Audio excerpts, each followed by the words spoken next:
بادشاہ تو تھا مسلمانوں کی نا ایک تعداد لڑتے لڑتے لڑتے لڑتے دور چلے گئی. تاتاریوں نے قید کر لیا. 4 مسلمان تھے, تبلیغ کرنے گئے, جنگ کرنے گئے, جہاد کرتے کرتے کافروں سے لڑتے لڑتے تاتاری قوم میں چلے گئے.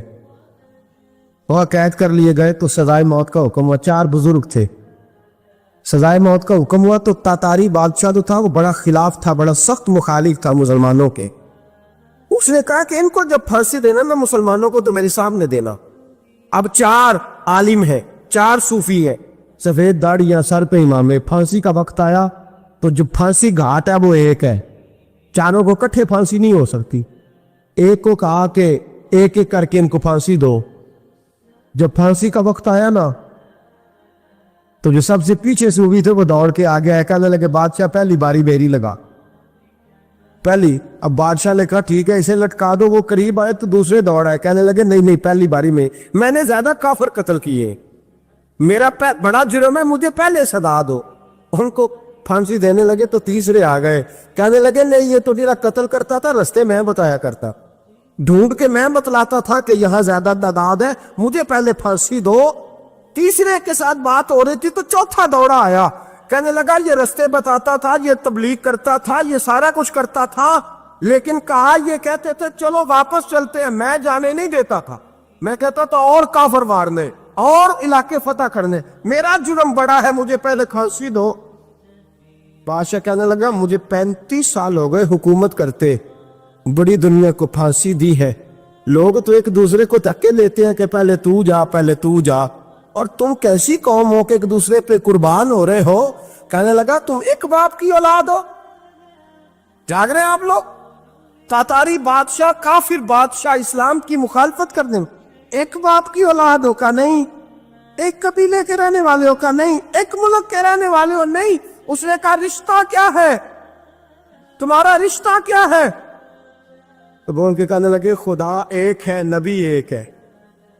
خدا ایک ہے اور نبی منفعت ایک ہے, اس قوم کی نقصان بھی ایک ہی, سب کا نبی اللہ بھی, قرآن بھی ایک. کیا ہی اچھا تھا ہوتے اگر مسلمان بھی ایک, یوں تو سید بھی ہو, مرزا بھی ہو, افغان بھی ہو, تم سبھی کچھ ہو, بتاؤ کہ مسلمان بھی ہو. فرمایا ہمارا اللہ ایک ہے, نبی ایک ہے. تو کہا پھر ایک دوسرے پہ جان کیوں دیتے ہو؟ فرمایا ہمارے نبی نے ہمیں بھائی بھائی بنا دیا ہے, بھائی کا دل نہیں کرتا اس کی آنکھوں کے سامنے بھائی چلا جائے, ہمارا دل نہیں کرتا پہلے مجھے دے پہلے مجھے دے. بادشاہ کہنے لگا تمہارا جذبہ مجھے متاثر کر گیا, جاؤ میں تم چاروں کو آزاد کرتا ہوں, تمہیں آزاد کرتا ہوں. میرے دوستو یہ رنگ تھا, دیکھے نا, یہ اس ترتیب نے نظام دیکھا نا, اس فلک میں پہلی بار دیکھا, اس زمین نے پہلی بار. اور میرے حضرت صاحب فرمایا کرتے تھے زمین تڑپ کے روئی, اس نے پہلی دفعہ دیکھا. حضرت ابو عبیدہ بن جراح نے میدان بدر کے اندر جب جنگ کا تبل بجا, حالات بگڑے, جناب ابو عبیدہ بن جراح کہتے ہیں تاریخ نے ایک عجیب موڑ پہ مجھے لا کے کھڑا کیا. آپ فرماتے ہیں میرے لیے اللہ نے جو آزمائش رکھی وہ سب سے بڑی رکھی. فرمانے لگے جب میں میدان میں نکلا تو کافروں نے میرے سامنے جس کو لا کے کھڑا کیا وہ میرا سگا باپ تھا. اور فرماتے ہیں اب مشکل بن گئی, عشق تیاگ دومی ایک برابر, تے عشق دا سیک بدھیرا, اگ تے ساڑے ککھ تے کانے, تے عشق ساڑے تن میرا, تے اگ دا دارو می تے پانی, کوئی دسے ہے عشق دا دارو کیڑا, بلے شاہ تھے کچھ بھی نہیں بچدا جتھے عشق ہوران دا ڈیرا. فرمانے لگے اب میرے لیے سامنے باپ, ادھر بیٹا. آپ فرماتے ہیں 2 رستے تھے, باپ بچاؤں یا رسول اللہ کا دین بچاؤں. 1 منٹ تھا فیصلہ کرنے کے لیے کہ ابا بچے گا یا دین بچے گا, کفر بچے گا یا اسلام بچے گا. فرماتے ہیں میں نے منٹ پورا نہیں سوچا, میں نے تلوار اٹھائی, باپ کی گردن کاٹ کے گرائی اور رسول اللہ کا دین بچا لیا. باپ کی گردن کٹ کے گری اور نبی پاک کا دین بچ گیا, بچا لیا رسول اللہ کا دین. حضرت عمر نے ماموں کو مارا. حضرت مصعب ابن عمیر کہتے ہیں تاریخ مجھے بھی لا کے کھڑا کرتی ہے بدر کے میدان میں, تو کفر کا لبادہ اوڑھ کے جب سامنے آیا تو وہ میرا سگا بھائی تھا, سگا بھائی. حضرت عمر ملک شام جاتے ہیں, جب فتح ہوتے ہیں حضرت سعد بن ابی وقاص بلاتے ہیں شام جاتے ہیں تو حضرت عمر کہتے ہیں شام آئے یار سب سے پہلا کام یہ کر بلال کا تو پتہ کر. یہاں سنا ہے بلال حبشی کا مکان بھی کہیں نیڑے نیڑے ہے, پتہ تو کر. حضرت بلال حبشی حضرت سیدنا سعد کہنے لگے حضور بلا نہ لے. فرمایا نہیں, وہ مصطفیٰ کا غلام ہے تو میرا تو امام ہے, میں گھر ملنے جاؤں گا, گھر رحماؤ بینہم, کالے رنگ کے حبشی غلام سیدنا بلال حبشی کو ملنے گھر گئے اور جناب عمر جا کے بیٹھک میں انتظار کرنے لگے, گویا ڈرائنگ روم میں بیٹھے انتظار ہونے لگا. جناب سیدنا بلال آئے تو حضرت عمر اٹھ کے کھڑے ہوئے. ملک شام کے لوگوں نے یہ منظر عجیب دیکھا کہ جناب عمر فاروق ایک حبشی کے لیے کھڑے ہوئے, اور جب کھڑے ہوئے تو حضرت بلال کہنے لگے عمر بیٹھ جاؤ, یہ کیا کر رہے ہو؟ حضرت سیدنا عمر رو پڑے, کہنے لگے بلال تو حبشی پہلے تھا, جب سے رسول اللہ کا غلام بنا ہے ساری امت کا امام بن گیا, ساری امت کا تو امام بن گیا ہے جب سے تو نبی پاک صلی اللہ تعالی علیہ وسلم کا غلام بن. بھائی یاد رکھے جب اشداء علی الکفار کی بات تھی تو اپنے سگے قتل ہو گئے, اور جب رحماء بینہم کی بات تھی تو پھر یہ نہیں دیکھا یہ حبشی ہے. توجہ ہے میری بات پر؟ جاگ رہے نا آپ لوگ, ادھر دیکھیں. پھر یہ نہیں دیکھا کہ یہ حبشی ہے, یہ رومی ہے, یہ کون ہے, پھر یہ دیکھا کہ یہ رسول اللہ کا غلام ہے صلی اللہ ہو. ہمارے ہاں تو نفرتیں پھیل گئی ہو, او بس کرو جی بنگالیوں سے جان چھڑاؤ, او بس کرو جی فلانے سے, او بس کر یار, رہن سہن اپنا اپنا ہوتا ہے, لیکن مسلمان جس طرح کا بھی ہو اس کے ساتھ نفرت کرنے کی اجازت نہیں ہے. پہلی بات اشداء علی الکفار, دوسری بات رحماء بین. اب تیسری بات ہے تراہم رکعا سجدا یبتغون فضلا من اللہ ورضوانا. میں نے شروع میں بات کی تھی نا کہ اگر خانہ کعبہ میں 40-50 لاکھ حاجی مل کے دعائی مانگ لیتا, دعائی مانگ لیتا مل کے تو کمال ہو جاتا. حضرت ابو بکر صدیق رضی اللہ تعالیٰ عنہ سے کسی نے پوچھا تھا بدر میں فتح کیسے ہوئی؟ اب بھی مسلمان کہتے ہیں نہیں جی کیسے لڑیں گے جی, ہمیں اپنا بڑا مسئلہ ہے. یہ کمزور لوگوں کی باتیں, کمزور جو خدا والے ہوتے ہیں ان کی یہ سوچ نہیں ہوتی.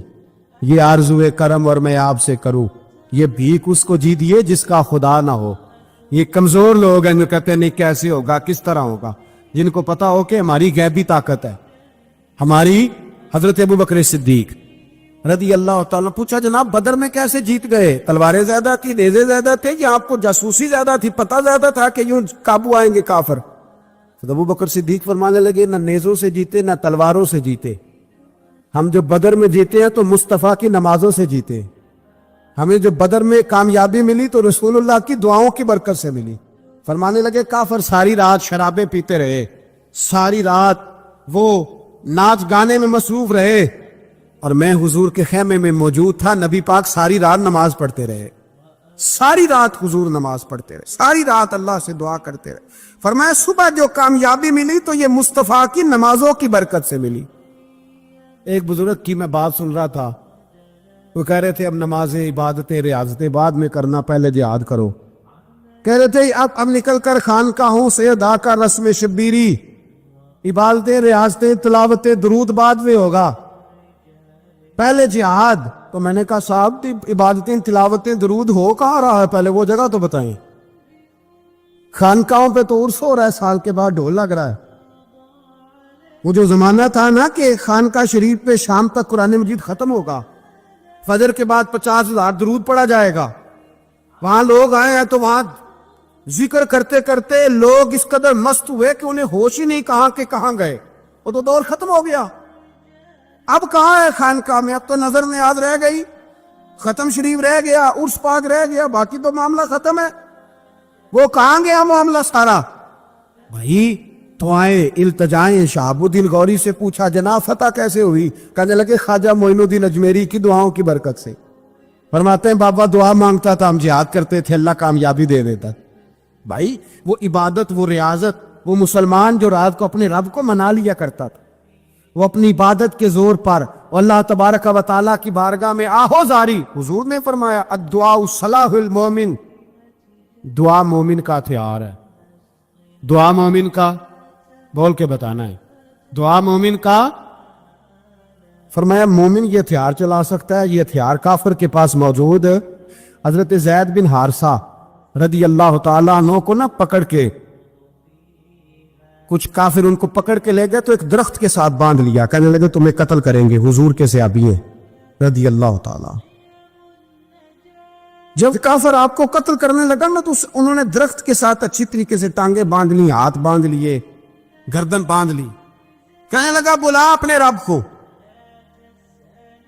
تو حضرت زید رضی اللہ تعالیٰ عنہ فرمانے لگے میں تو شہید ہونے کو تیار تھا, لیکن تو نے آزمانے کا پروگرام بنایا تو ٹھیک ہے, میں پھر بلانے لگا ہوں اپنے رب کی مدد کو. اے اللہ مدد فرما. اس نے اتنی دیر میں تلوار نیام سے نکال لی, اے اللہ مدد فرما. اس نے جب تک دونوں ہاتھوں میں تلوار سونت لی, اے اللہ مدد فرما. جب تیسری بار آپ نے یہ کہا تو اس نے تلوار اٹھائی, کہا اللہ مدد فرما.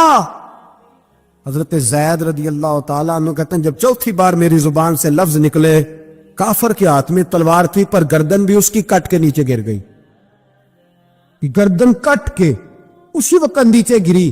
مجھے کسی نے کھولا, نہ مارنے والا نظر آیا, نہ گردن کاٹنے والا نظر آیا, نہ مجھے کھولنے والا.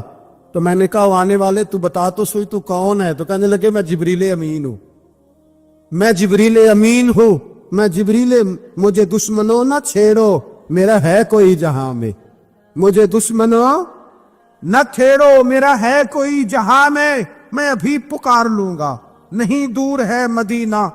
کہا جب تو نے, حضرت جبریل کہنے لگے جب تو نے پہلی دفعہ کہا نا اللہ مدد فرما تو میں سدرۃ المنتہا پہ تھا, مجھے حکم ہوا جبریل دیر نہ کرنا.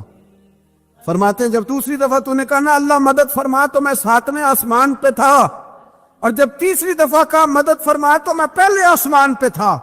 اور فرمایا جب تو نے کہا چوتھی دفعہ اللہ مدد فرما تو میں تیرے سرانے کھڑا تھا, میں تیرے سرانے. تو بھائی اب تو اجتماعی دعا بھی نہیں رہی ہماری, اب تو یہ والا سوتا بھی. اکبر الآبادی نے کہا تھا مصیبت میں بھی اب یاد خدا ہم کو نہیں آتی, دعا منہ سے نہ نکلی جیبوں سے عرضیاں نکلی. اب بھی ہم کہتے ہیں کریں گے بات, سفیر کو بلائیں گے, ہم نے کہا ہے اس کو, تو مان جائے گا وہ آپ کی بات. وہ بچے کاٹ رہا ہے تو اس کو گھر بلا رہا ہے. ابھی تک ایک اتنا سا سٹینڈ کہ ان کا جو دفتر ہے سفارت خانہ وہ بند کر دیا جائے, اتنی بھی توفیق نہیں ہوئی. کہتے ہیں ٹھیک ہے شور شروع ہو رہا ہے, بس چپ کر دیں گے سارے. خدا را خواب غفلت سے اٹھو, بیداری حاصل کرو, اور کچھ نہیں ہو سکتا تو کھل کے دعا تو مانگو ان کے لیے دعا تو مانگو. اللہ بڑا کریم ہے, وہ جب مدد کرنے پہ آتا ہے تو پھر بڑے بڑے کافروں کے مقابلے میں اپنے بندوں کی مدد فرماتا ہے.